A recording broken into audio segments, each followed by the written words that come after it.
Yo, what's up guys? Welcome back to the Gamer Couple. Today we're going to be showing you 10 advanced tips to up your game in competitive Fortnite.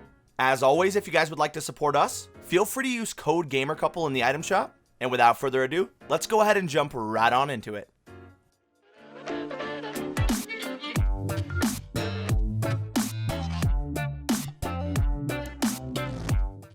Now real quick, we wanted to give a huge thank you to ProGuides for sponsoring this video.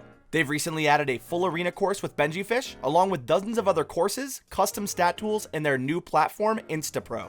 With InstaPro, you can talk to professional coaches at any time. This can be extremely helpful when it comes to improving your core mechanics, game sense, and overall gameplay. If you have under a 3 KD or haven't reached 300 points in arena yet, head over to ProGuides and you'll be there in no time. Now some of the gameplay you're about to see is from low point arenas because this allows us to get footage for specific tips very easily. But since smurfing is still kinda messed up, we decided to let the last person win in each of these games. Coming in at number 10, we have customizing loot routes around vending machines.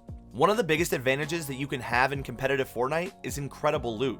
Even when you get a landing spot all to yourself, sometimes you'll search 10 plus chests and never really get a great loadout. If you watch any of the top tier players and see how they set up early game, you'll notice that a lot of them base their loot routes around vending machines. You actually have a 66% chance of a vending machine being purple or gold, which can give you amazing stuff like heavy snipers, launch pads, RPGs, and other game-changing loot. Even with the occasional blue vending machine, you can still get useful things like campfires, combats, and shields. Creating a loot route that can hit 2 to 3 vending machines can give you all the loot you need to secure more kills and to reach higher placements. If you haven't started seriously utilizing vending machines, we highly recommend learning all the locations. Coming in at number 9, we have heavy sniper combos.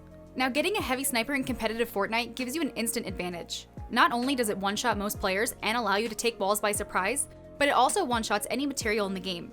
That makes this weapon a deadly combo with any explosives or another sniper. Whether you're a solo or duo player, the heavy can be used to combo in a number of ways. If you master the timing by yourself or with a duo, you can do an insane amount of damage and easily get a few more kills per game. The 3 combos that we see used the most are the heavy sniper with an RPG, the heavy sniper with a proximity launcher, and the heavy sniper with another heavy sniper. All of these combos allow you to do an insane amount of damage, and with practice can be some of the best ways to get kills in the game. Coming in at number 8, we have maximizing the use of other players' materials after killing them. After winning a fight in competitive, you should always find a way to use the other player's materials if you're at max. If you're already in the zone, you can build a couple tall 1x1s to position yourself on the high ground to shoot players out of the air. Or if you're close to the next circle, you can use the extra materials to tunnel into the zone safely. We see so many amazing players just leave behind extra materials, but most of the top players always use these materials to rotate or to take a strong position. We've also seen duos like Savage and Benji split their mats in half and slowly transfer the extra materials into the next zone with them. This allows them to be at max materials, but still have a reserve of an extra 1,000 or so for use at any time. Using up extra materials can give you better positioning, make rotating a lot easier, and make sure you're not leaving behind extra mats for enemy players. Coming in at number 7, we have always using brick or metal first in early to mid-game fights. The first reason for doing this is that brick and metal are stronger and will allow you to use less materials while in fights.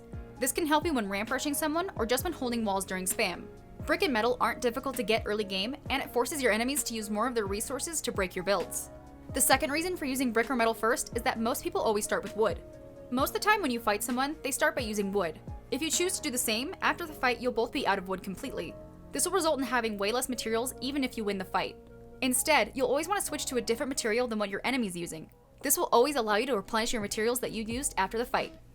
Coming in at number 6, we have the importance of utility. Now most players focus on getting an essential loadout like an AR, shotgun, SMG, and heals. While these are important, the only weapons you'll really need for early to mid game is a shotgun and an automatic weapon. You'll notice that top tier players usually only carry 2 guns, 2 utility items, and 1 heal in early to mid game. The reason why these players focus so much on utility over guns is because utility items end fights extremely fast. Things like stink grenades, boogie bombs, and regular grenades all give an insane advantage against enemy players. Splode utility forces people to burn a crazy amount of materials and forces them to fight instead of turtling. Boogie bombs can allow for 1 free power shot on someone or an instant down in duos. And stink grenades can be great for zoning your enemy or finishing them off when they're weak. Learning how to take utility over guns will just allow you to end fights faster and allow you to get your ideal loadout through eliminations instead of looting. Just to show you guys how overpowered Splodes can be, here's a funny clip from my friend Nash. In this clip, we unload multiple utility items onto a duo in the World Cup qualifiers. Ready? All right, here we go. 3, And 2, 1, begin. go.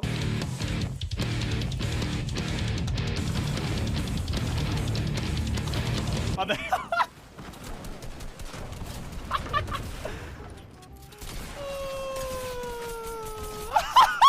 Well, oh my god, I feel so bad. how to ruin somebody's I'm day 101, so bro. sorry, guys. They got the How treasure. to ruin somebody. Wait. Coming in at number 5, we have building around yourself when playing aggressively. Now this is such an important tip when W-keying in competitive, and so many players forget to use it. When pushing someone mid-game, you're gonna have dozens of people around you trying to sneak shots in from inside their boxes. This can be super frustrating while fighting and can result in losing lots of health and sometimes even cost you your entire game. To slow down the third parties, you're gonna push the person you got weak and then make a box or two next to them. This is gonna keep you covered while trying to replace their wall and allow you to fight without getting third-partied as much. This technique doesn't always work perfectly, but if you have good ping, it does help when trying to stay protected while playing aggressively.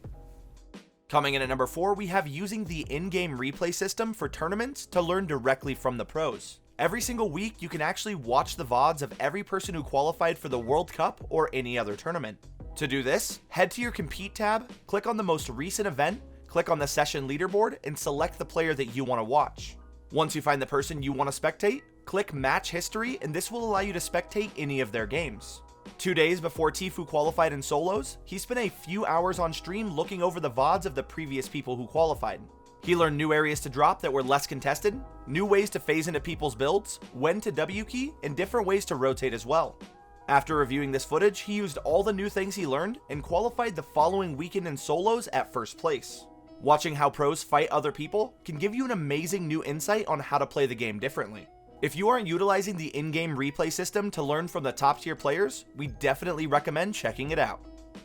Coming in at number 3, we have Storm Wars and other creative games. Storm Wars now have ticking storm damage, and they can be incredible late game practice. Storm Wars allows you to fight 15 other people with random loadouts, the same amount of materials, all while a storm is closing in. This mimics how late game competitive feels and can help you improve really fast. Other creative games like Turtle Wars, 1v1s, and aim and edit courses can all be super beneficial as well. Turtle Wars allows you to warm up your aim, reflexes, and editing. 1v1s allows you to practice your builds, work on your aim with momentum, and allows you to try new things. And edit and aim courses will always be an amazing way to warm up. Unfortunately, a lot of these creative games take a good amount of people to play. Luckily, there are so many resources to find people hosting these minigames all the time. If you need help finding these, Reddit is an awesome place to start, along with tons of public Fortnite discords. Coming in at number 2, we have staying up to date with the current meta and constantly learning new tips. Now this may sound simple, but a really good player never stops learning. Fortnite has endless possibilities and new things are discovered every single day. Learning new box phasing tips, new ways to rotate, and overall staying up to date with the meta can help you majorly improve as a player. The Fortnite competitive subreddit is also an incredible tool that allows anyone to post anything new that they find or something new that a pro finds. Following certain YouTube tip channels that cover new information can help out a ton as well. Channels like Monster Deface, It's Jarian, Gearsy, Gronky, Martaz are just a few of the amazing tip creators in this community. Also, watching streams of the underrated pros can be an amazing way to find some new tricks and to become a part of the competitive community. Staying active in the competitive scene will always allow you to learn new stuff quickly and improve as a player much faster as well. Finally, coming in at number 1, we have not taking the game so seriously. This is definitely something that a lot of people struggle with, but at the end of the day, it's just a video game. Even if you want to make this a job, being positive and learning from your mistakes is the best way to enjoy and improve at Fortnite. Fortnite has lots of bugs, it's easy to die from stupid stuff, and it can be super frustrating at a lot of times. But playing with a clear head and not getting upset over your deaths will help you perform so much better. It's never worth letting a video game ruin your day, and when the stakes are high, it's easy to get tilted. Taking a mental reset or a quick break can change your entire mood and allow you to play much better.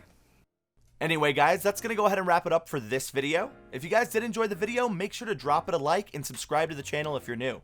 Our amazing team over at 11 Gaming has just joined the quest to conquer cancer. This is an amazing cause, and by supporting it, you could win a free 2-person trip to the Fortnite World Cup.